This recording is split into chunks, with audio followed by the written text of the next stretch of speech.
a word that's outside of the scope of our present reality. Yes. It'll cause us to react instead of respond. Amen? And that's what happened. So he said, might this thing be? So he doubted that this vision is correct.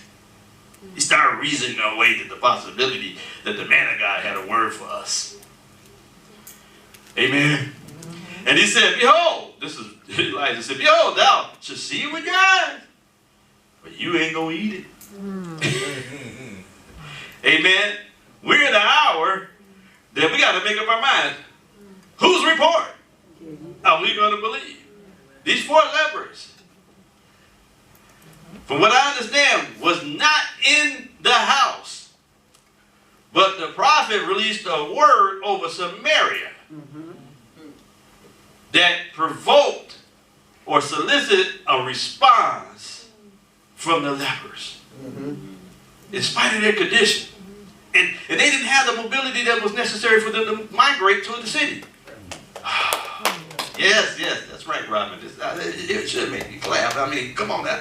So sometimes those prophetic moments usually happen when we hear before we see. Come on. All right. That's what the prophetic is supposed to do. I don't know if you guys know that. It's supposed to create a sound in the airwaves. Yes. And though you may not perceive it, but you can hear it. Remember, Habakkuk said, I will stand to see. Yes. So sometimes the prophetic, it just blows your natural inclinations, your ability to be analytical and to discern through your mind, your reasoning. And sometimes the reason why, because we're besieged. We're under pressure. That's what the word besieged means. You're under pressure. Yeah, you're on the potter's wheel. Things don't look right. There you go. Everything's upside down. Yes, sir. But thank God, that God is the God of upside down things. He's the only one who can invert things. He's the only one who can take things that's upside down and make it right side up. Yeah. Amen. Because that's what he said, I call things that be not as though they were.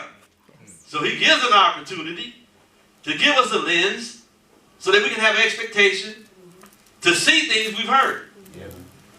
Wow. Yeah. So the principle is we see and then we become what we see. So God wants to get us to a point where we can kind of incubate the word in a certain atmosphere, even though we're incapacitated to perceive it. Yes, sir. Yeah, that's it. I'll leave y'all alone. Go to verse 3. It says that there were 4 leprous men. And history says the 4 leprous men was Gehazi and his 3 sons. Anybody ever heard of Gehazi? Yeah, only 3 people. Okay. Gehazi was Elisha's understudy. Elisha was Elijah's understudy. At that time, and still today, that's why Jesus had disciples. You always had understudies. You always had proteges. Elijah was able to receive, even though he poured water on Elijah's hand for 13 years. Gehazi, likewise, history says, did the same thing, but never picked up the mantle. That'll preach. And he became a leper. And you can find it in the story where it was a time when the king came up from Syria. It's on the tip of my tongue.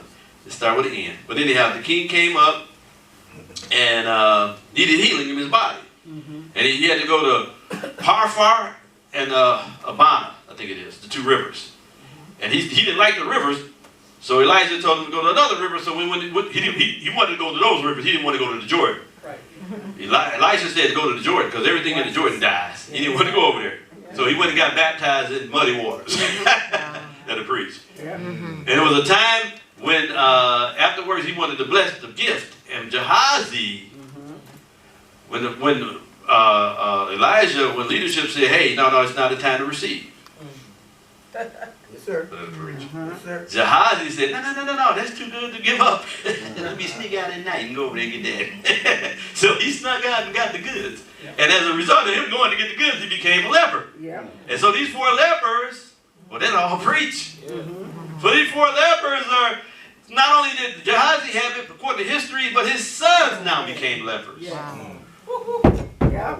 Man, oh man. That's why it's important, whatever season you're in, you have to respond. You can labor, you can be a part of the ministry, you can be there for 10 years, 12 years, 15 years, 2 years, 3 years, but you got to make sure that you understand seasons. It was a season, he specified it's a season we don't receive. That's what he told them, but he still went out. And those are leadership nuggets, but I thought I'd include that. Amen. So it says, and there was a, let me get here, verse 3. And there were 4 lepers men, probably we said that, Gehazi and 3 sons. And at the entering in of the gate, they said, what did they say? One to another. What did they say? Why say die? Moffett translation. Or why we sit here till we die. So they were ready to say, they were contemplating, we got to bust a move. I'm trying to get happy about that. That's a song from back in the day. So it says, if we say we will enter into the city, then the famine's in the city. And we're going to die there. And if we sit still here, we're going to die here too. So death is all around us. Now, therefore, come and let us fall into the hands of the Syrians. If they save us, we shall live. And if they kill us, we're going to die anyway. Because, hey, death is all around us.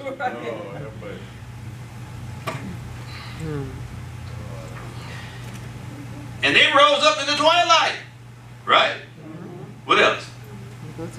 To go unto the camp of the Syrians. And when they were come to the uttermost part of the camp of Syria, behold, there was what? No man there. Verse 6. For the Lord had made the host of the Syrians to hear a noise of chariots and a noise of horses. Don't that sound familiar? Remember David in the mulberry bush trees? When the enemy would come up against David, one time it said it was in the mulberry trees, and it was a sound and a noise of chariots. How many know it's the same sound and noise that took Elijah away? Yeah. Yeah. Wow. Yes. Come on. Huh?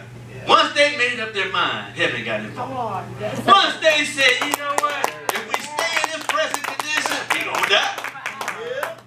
Amen. I got news for you. You gonna have to bust a move. Because the present state gonna die. Some things in your life gonna die. You know, some things that are formed against you may bring you in a position that death is imminent. Yes.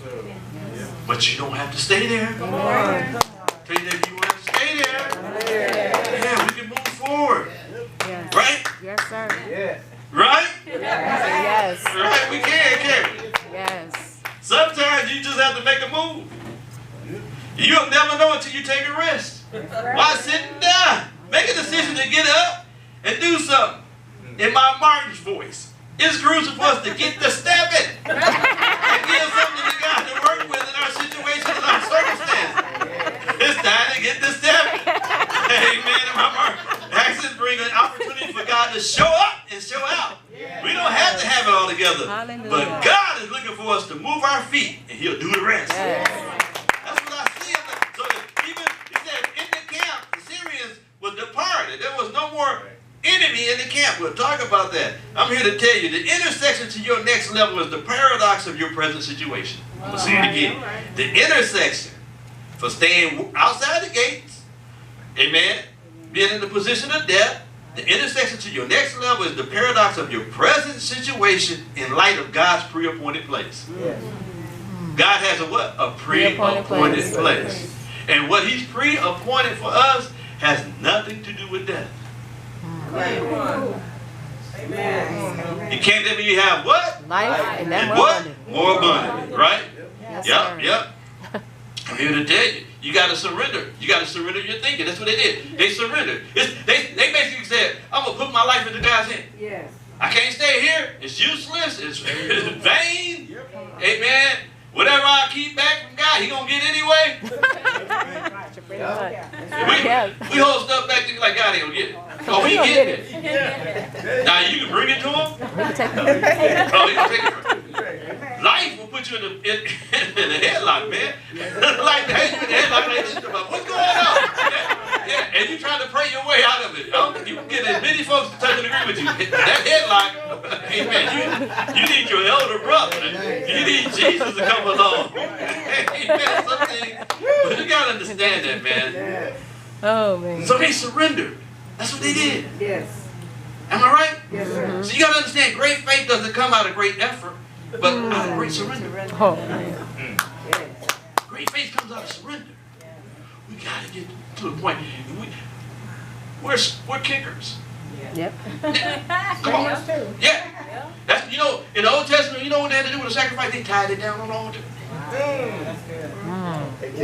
Yeah, don't. Even their stuff, you had to wrap it up. Hold on.